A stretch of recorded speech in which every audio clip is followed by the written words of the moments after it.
Hey everybody, welcome back. After a week off and roller skating last week, hopefully a lot of you had a fun time with that. I enjoyed not breaking myself, not falling down, and it was a lot of fun. So anyway, today we're going to dive into the passage of 1 Peter chapter 4, looking at the whole chapter. Hopefully by this time you're not tired of 1 Peter yet. We've got one more chapter after this, then a little bit of a break, and then with spring break and everything, and then we'll dive into 2 Peter for a few weeks before we kind of wrap up the school year. We're actually getting really close to that.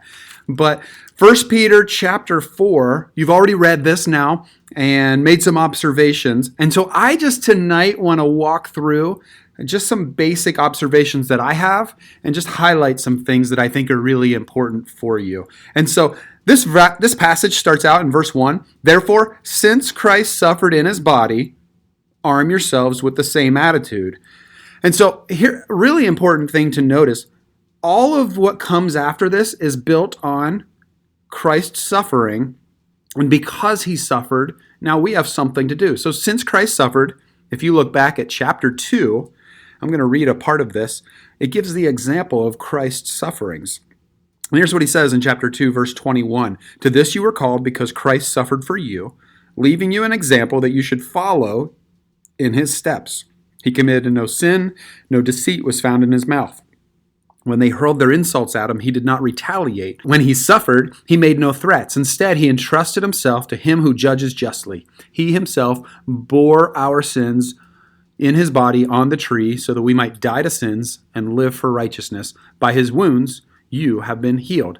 And so it says now, therefore, since Christ suffered as an example, follow his example. And so suffering is going to be a natural part of life if we're following after Jesus. And so if you look then at verse 2, right at the beginning of or at the end of verse 1, because he who has suffered in his body is done with sin. As a result, he doesn't live the rest of his earthly life for evil human desires, but rather for the will of God. And so once you have suffered and follow it in his example, we're done with sin. That doesn't mean we'll never sin again, but you know how it is. When you've suffered for something or you've learned a valuable lesson, you try not to repeat that. You try not to do it again, and so it really helps you, and it gives us the instruction to live instead for the will of God, not earthly desires. And so it focuses us, our suffering focuses us on what really matters. And as we go on through the passage, then it talks about all the things that the world does. Awful, terrible things that the world does, the way that they live, and we know what that is. That's sin, and that's even the sinful desires that we often have. But sinfulness is something that the world looks at and says, why wouldn't you do these things? Why wouldn't you do these things? And so the world lives how it wants, and it thinks we're really weird when we say no to worldly desires. When we say no to the things that the world wants to do, we're looked at as really strange and really weird. Here's an instruction from Paul to his fellow worker Titus. He says, for the grace of God that brings salvation has appeared to all men, and it teaches us to say no to ungodliness and worldly passions, and to live self-controlled, upright, and godly lives in the present age, while we wait for this blessed hope, the glorious appearing of our great God and Savior, Jesus Christ, who gave himself for us to redeem us from all wickedness, and to purify for himself a people that are his very own, eager to do what is good. And so we stop doing what is evil, we desire the will of God and the things of God, and our suffering really helps confirm that. Our suffering really helps kind of refine us and make us more like him.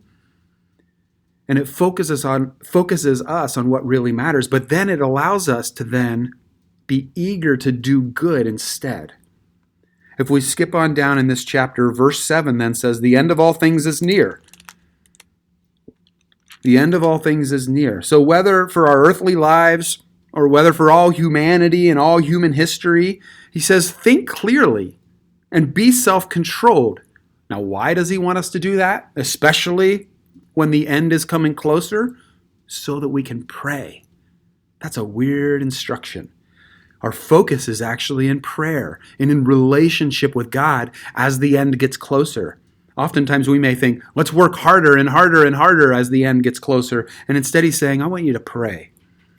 I want you to focus on the spiritual things that really matter as the end is close. Think about it. When the end is close to something, right? The end of the school year is coming really soon, or the end of like a grading period comes to the end, you kind of panic a little bit, don't you? And you start to work harder and you start to work faster and maybe you get more focused. And just like that, Peter's instructing us as the end is close, focus on what really matters. The end is near. You tend to get super productive with a deadline. And so you do what matters. That might happen with a grading period. It might happen with bedtime. There's all the things you wanted to do in the day, and now it's bedtime, time that you need to go to sleep. And you think, but I have like 500 other things I wanted to do. And so you try to do them really quickly. Or there's homework coming due, or there's a deadline, or you're getting ready to leave on a trip, and all the things that you didn't pack, you now suddenly start to think of.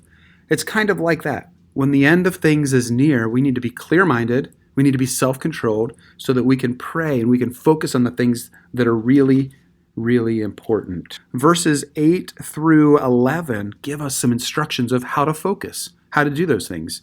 Be hospitable, love each other really deeply, do it without grumbling.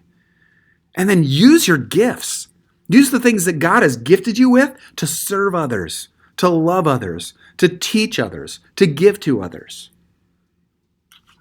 He goes and closes the end of the passage, starting in verse 12 through the end. And he has this really interesting thing that it shouldn't be shocking to us because he's been telling us all along, and even Jesus told us these things.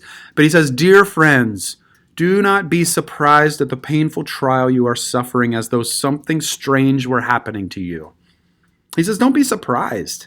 I don't know about you, but I love surprises when they're good.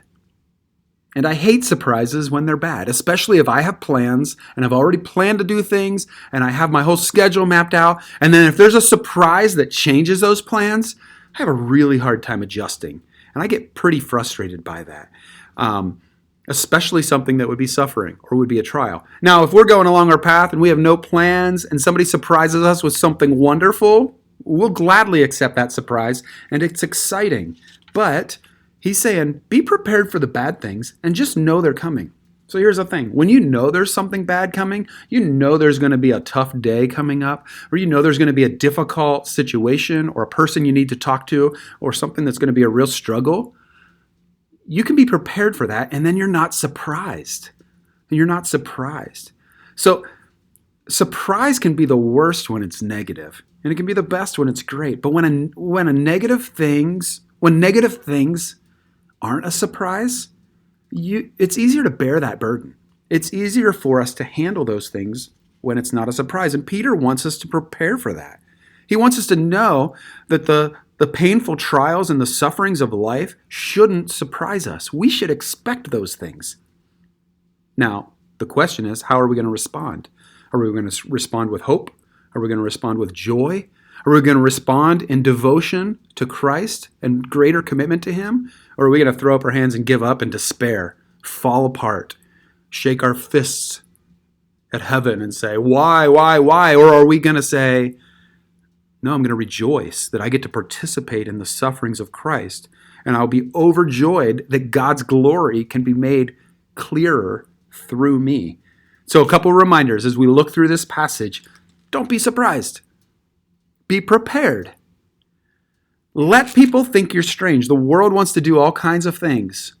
Can I just challenge you as a Christian follower of Jesus to let people think you're strange? It's okay to be strange. It's okay to be different. Just find some other friends who are strange too and then be friends together. That's the way as we walk through this life as the church, as followers of Jesus, we're going to be strange and it's going to get worse. If you're going to follow Jesus, you're going to be even more strange. Just commit yourself to that and say, I'm a weirdo and it's okay. And that might be all kinds of things that you have to say no to that are ungodly, worldly passions in order to follow after Jesus. And then realize, hey, the end is near. It may not happen in your lifetime. It may happen tomorrow. We don't really know. But what we do know that every day, the end is closer. And so when the end is near, get focused. Prepare your hearts for action with self-control, with clarity, and then pray a lot. If you have a way to serve, if you can be hospitable, if you can love other people, do it. Because that's what he calls us to. And then as you're setting apart Christ as Lord in your heart, as chapter 3 talked about, you'll be prepared to give an answer to people who ask you for the reason for the hope that you have. When you're weird and you're strange, people will wonder why you're weird and you're strange. Tell them. And tell them it's Jesus. Not just, well, I'm just weird. It's no big deal. I just like to be weird. Be clear and be bold and say, it's because of Jesus that I don't do these things. And it's because of Jesus that I do these other things. And because I love him, that I'm going to live the way I choose to live. So do that this week.